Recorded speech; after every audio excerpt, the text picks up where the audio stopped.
All right, here's a quiz for you. Can you put fun and hybrid in the same sentence? You know, most people don't really associate hybrids with fun. Frugal, yes, but fun, no. Well, this is the CRZ, and Honda is calling it the world's first sport hybrid. Now, if it looks familiar to you, you probably lived through the 80s. And I'm not talking just about acid wash jeans and Cyndi Lauper music videos. I'm talking about the era of the CRX. The CRX was a fantastic little two-seater car that was just right for single baby boomers out to have a bit of fun. The lightweight design, rigid chassis, and compact dimensions made it a blast to drive, and it continues as a favorite autocross vehicle. The spirit and essence of the second-generation CRX is captured in the CRZ. The compact design, wide stance, and slope of the hatch look familiar but modern at the same time. Honda calls the design One Motion Wedge, and it's designed to cut through the air with minimal fuss and eliminate unwanted drag. The sculpted rear end not only looks unique, but it also helps to reduce wind turbulence. Now, as you can see, this back windshield is quite flat, so it's a really good thing that they have the windshield wiper to help get rid of any snow or rain. We'll pop the hood open, and you can see the other rear windshield, which is actually where most of your visibility comes from. Keep in mind that if this bar here obscures the vehicle behind you, you won't be able to see anything.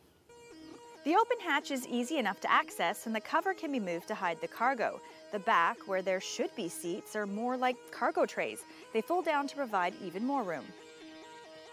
Now, Lacey already mentioned this cargo tray space behind the front seats, and some people might think it's kind of a waste of space. Why not make the cargo area just bigger overall? But I guarantee you, this will be great for keeping things out of the way and out of sight. The interior is pretty flashy with an almost 3D effect for the Speedo and dramatically illuminated gauges.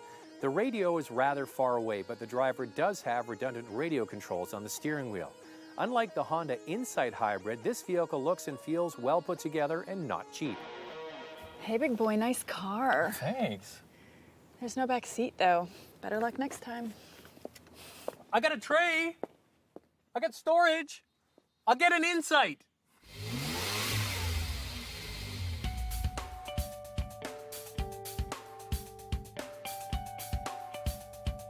This is the very first hybrid with a 6-speed manual transmission. Now, it does come available with an automatic. It's a continuously variable transmission, and that's what most hybrids use, a CVT. But the fact that this comes with a 6-speed and you get to row your own gears and have a little fun is the biggest selling feature for me. The 1.5-liter gasoline engine is matched to a compact and efficient electric motor assist. This combination combines to produce 122 horsepower and 128 pound-feet of torque. Like all Honda hybrids, this is a mild hybrid, unlike a vehicle like the Prius, for example, that is able to start on full electric power and then switch to the gasoline motor or combination. Basically, what happens with a mild hybrid, the gasoline engine is always in use when you're driving down the road. The small electric motor, or the assist as they call it with Honda, is there really to assist the gasoline engine. It helps reduce the load on that engine, and that helps gain efficiency. When the CRZ comes to a stop, the gasoline engine switches off and then restarts when the gear selector is placed in first gear or when the brake is released on the automatic. The CRZ has a hill hold feature to stop the car from rolling back on a hill. This is perfect for when the gasoline engine is starting up. It holds the car in place. Now, Lacey's going to talk to you about the 3 drive settings on the CRZ in just a second. Now, I wish we had a chance to use 3 different tanks of gas, each one staying in their individual modes to compare how much fuel you save or how much more fuel you use. Now, the thing about a vehicle like the CRZ, you've got a very small, compact car with a tight wheelbase. It's great for throwing into the corners. It's got a wonderful transmission, a peppy little gasoline engine. It's a lot of fun to drive. So the problem I have with having a sporty hybrid is you're not going to drive it efficiently, and that's going to knock down the mileage that you're able to achieve. Well, the CRZ is exactly what you'd expect of a Honda. The steering is crisp, it feels very stable in the corners, and it's just a lot of fun to toss around. And what I really like about it is that it's hard to tell you're driving a hybrid until you come to a complete stop and the engine shuts down.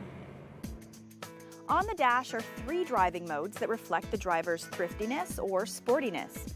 The Eco mode manages the engine and hybrid system along with reducing air conditioning load for optimal efficiency. Then there is the default normal mode and sport mode that pulls more electric assist at lower speeds tightens up the steering feel, and transforms the CRZ into a lively little car. The manual transmission model uses 6.3 liters per 100 kilometers in the city and 5.3 on the highway. The CVT model is slightly more efficient. These are good numbers, but they're not mind-boggling. The Volkswagen Golf diesel, for example, uses 6.7 liters per 100K in the city and only 4.7 on the highway. The CRZ is a fantastic little city car, but I have to be honest, I'm not too crazy about it on the highway. The interior is a little bit noisy at higher speeds, and these bolstered sports seats look good, but they're not very comfortable for long drives. All right, Lacey, what did you think of the CRZ? Can fun and hybrid coexist? You know what, Zach? I think yes, hands down. I mean, first of all, just look at this thing. I mean, the styling, it's aggressive and sporty and still kind of cute all at the same time. I love the 6-speed manual. I mean, it's fun and zippy to actually be able to have a car like this with a manual transmission. The seats are low to the ground and they're nice and bolstered. And the cargo area, there's actually quite a bit of room back there. I put 2 full-size suitcases, 2 carry-ons, and 2 backpacks back there with no problem. On the downside, not a huge thing, but I would have liked to have seen just a little bit more horsepower. Zach, what do you think? All right, you're a horsepower hound. I tell you what, I like the way that this car drives. I know the market is shifting more towards like the pure hybrids where it goes from electric to gas. I like that the gasoline engine is running all the time because you don't really know that you're driving a hybrid. It just drives like a regular small Honda. It's a fun little commuter car to zip around town, and the fact that you're not forced to only use a CVT, you can get the manual, is liberating for someone that likes to drive. The interior is so much better than the Honda Insight, so I would guess that the new Insight, when it's updated, will look a lot like this. On the downside, we talked about it when driving, but rear visibility is not that great, especially with the split window and the angle of the rear window. And the reason that I mentioned that this is a good little city commuter car, it's not a great highway car. Passing power, you got to pass a big truck, it doesn't have the oomph, and that's where the horsepower comes in that Lacey's talking about. And when you consider this car, it's a 2-seater hybrid, that's a very limited market. Hybrids on their own are limiting. You add in the fact it's just 2 seats, there's not going to be a lot of people clamoring to get this car. Now, I had a chance to actually first drive this car at the Canadian launch at the Honda Indy in Edmonton. So if you want to check out some of the highlights from that, go to our website, drivingtelevision.com.